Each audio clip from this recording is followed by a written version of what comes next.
Eh bien, toujours dans le même registre, cette fois-ci, c'est l'intersyndicale qui félicite le nouveau ministre de la formation professionnelle pour la nomination dans le gouvernement du second quinquennat du chef de l'État Félix-Antoine Tshisekedi Tshilombo. La déclaration a été lue par Jonas Bohonga, président de l'intersyndicale.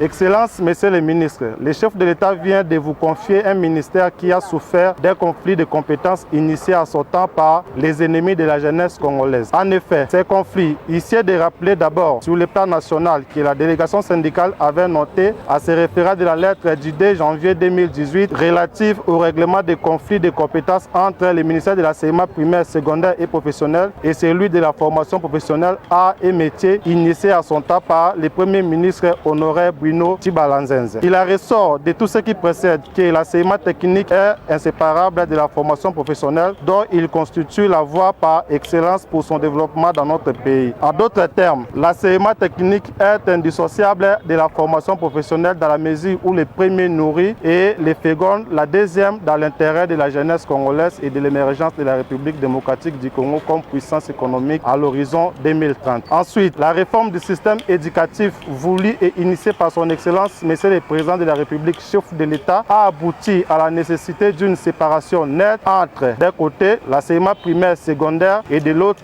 côté, la formation professionnelle. De ce qui précède, la délégation syndicale sollicite l'implication personnelle du chef de l'État pour les faits suivants. 1. Le rétablissement du ministère de la formation professionnelle dans ses droits les plus légitimes lors de l'ordonnance fixant les attributions du ministère de ce quinquennat. La restitution des instituts techniques de cycle long au réseau d'écoles professionnelles et instituts de cycle court du ministère de la formation professionnelle, jusqu'aujourd'hui gérés illégalement par le ministère de l'Éducation nationale et Nouvelle Citoyenneté. 3. Les évaluations des épreuves professionnelles de la certification des centres et établissements publics et privés agréés restent les domaines exclusifs du ministère de la formation professionnelle par bien de son expression générale. Les transferts de tous les personnels des filières techniques et professionnelles pris à charge par la DINACOPE soient transférés au ministère de la formation professionnelle et métiers dont le CNACPF a la charge de la prise en charge. Excellence, Monsieur le ministre de la formation professionnelle, vous pouvez compter sur l'accompagnement de la délégation syndicale du ministère de la formation professionnelle et métiers et son intersyndical pour la réussite de votre mandat. Faites à Kinshasa le 31